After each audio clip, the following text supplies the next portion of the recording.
Thanks a lot, guys. Had a lot of fun earlier today. Good afternoon, everyone. I'm Charles Payne. This is Making Money. Okay, so here's my take right now on the market. In fact, I'm going to refer to one of my favorite songs, 1971, The Temptations. Major hit, ball of confusion, right? They talked about evolution, revolution, shooting rockets to the moon. Politicians saying more taxes will solve everything, ... And the band played on. Feels like one of those days, right? Mega cap tech names under a lot of pressure, this after posting earnings. But I got to tell you, this was the beginning of the session. So maybe around 10 o'clock. It's amazing in the sense that momentum was actually killing it. It was as strong as of all the factors. And I say that because, you know, tech is more than just those names that we flash all the time, right? There are big winners from all that spending from the hyperscalers, which are, of course, following Google right now, all of them sort of lower. By the way, Laura Martin's coming up real shortly to go into the nuances of that. But the earnings picture overall continues to be very impressive. 93% of companies beating through yesterday. Ironically, the worst, or I wouldn't say the worst, but the lowest beat rate is from technology. Now, this morning, we saw impressive results from a whole bunch of companies that sort of support the notion that the economy is healthy, and in fact, maybe very healthy. The logical themes, of course, like defense contractors, those names are really finally taking off, no pun intended, but inflation and a potential Federal Reserve rate hike have usurped all of the potential AI excitement out of the market. Of course, WTI surging well above $90 also. Bond yields rising big time. All of these are triggering alarm signals. Now, odds are increasing for a July rate cut. Not there yet, maybe in the 30-40 range, but this is really, really compelling. This is for September. We're talking about a cut of 25 basis points, hike rather, 25 basis points, but maybe even a hike of 50 basis points. That's beginning to build. Imagine that right before the midterms. Now, my first guess says that the equity rally is short-term sustainable, but medium-term, somewhat fragile. Let's bring in Fortress Investment Group, their chief strategist, Elizabeth Burton. It's great to have you here. A great day to have you here. Let's talk about where we are with respect to this market overall. Yeah, I mean, like we were saying right before we went on, it's an interesting day. Good news can be bad news, and bad news can be bad news. So we're not really sure where to pivot, but I've been focused more on sort of the economics behind what's driving markets, what you were just mentioning, money supply and inflation. Right. So yeah, I want to go deeper into inflation because you've got some contrarian call out there.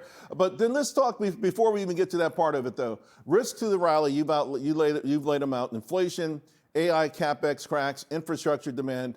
I don't think we're going to get the bottom to, not just yet. We get more of these hyperscaler earnings, but the inflation problem has been creeping up, and now it's really roaring. It's in our face. We can't ignore it anymore.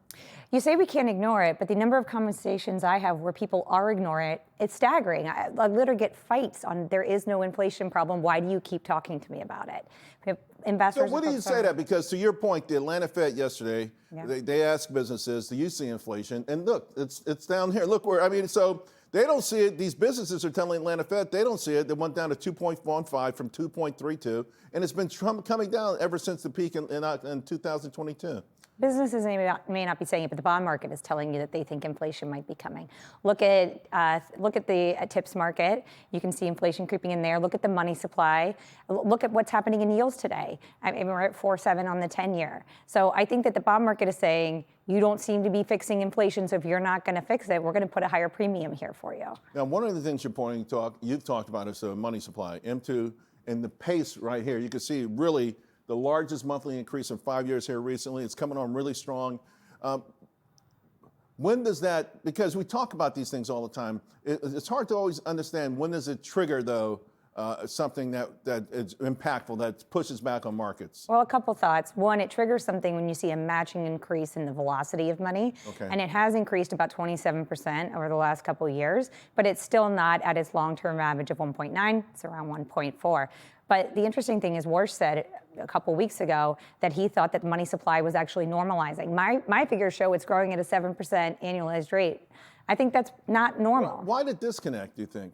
I think he's looking at an earlier month data. I took mine through May. It sounds like it might have been through March, so it might be a timing mismatch.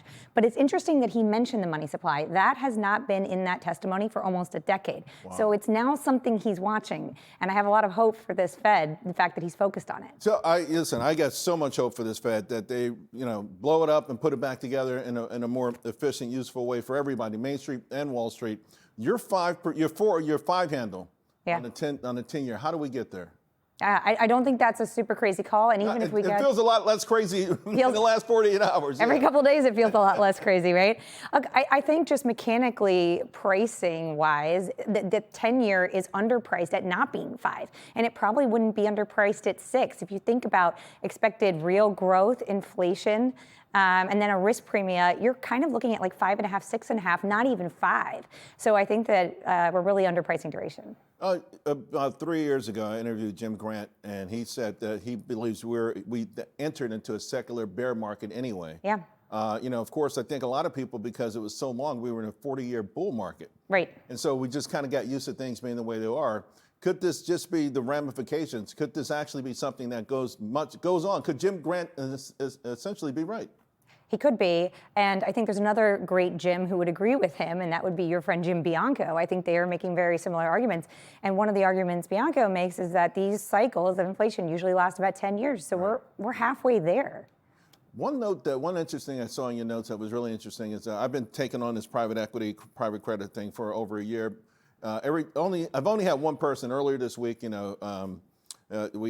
had the bond king, Jeff Gunlock, who's been railing about it. But you say you're worried about it as well, private equity. In fact, you say look into private credit, but private equity, you say don't add any new allocation.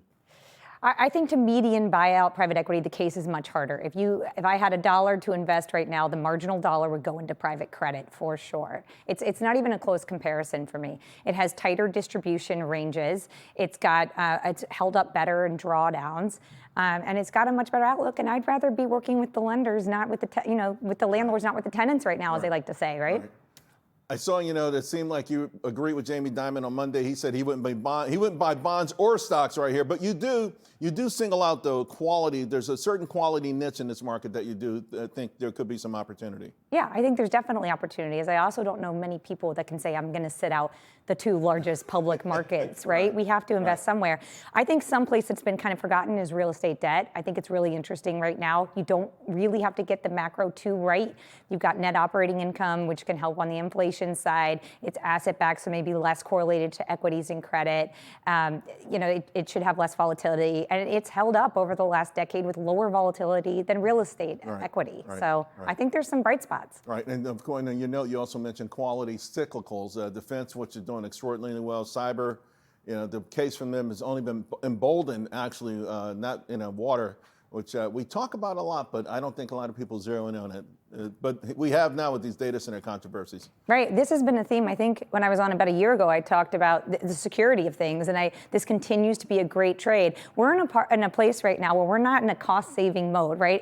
I've tried to explain it to our interns at Fortress as when you had your first kid, probably a bad analogy for interns, but did you go to Babies R Us and say, I want the cheapest car seat? No, you were looking for stability. You bought the Rolls Royce of car seats. And we're in a reshoring, onshoring, security-focused world where we're not saying, how can we do this cheaply? Right. That is inflationary. Right. Great stuff. Thanks, Elizabeth. We needed you today. Thanks for being here. All right.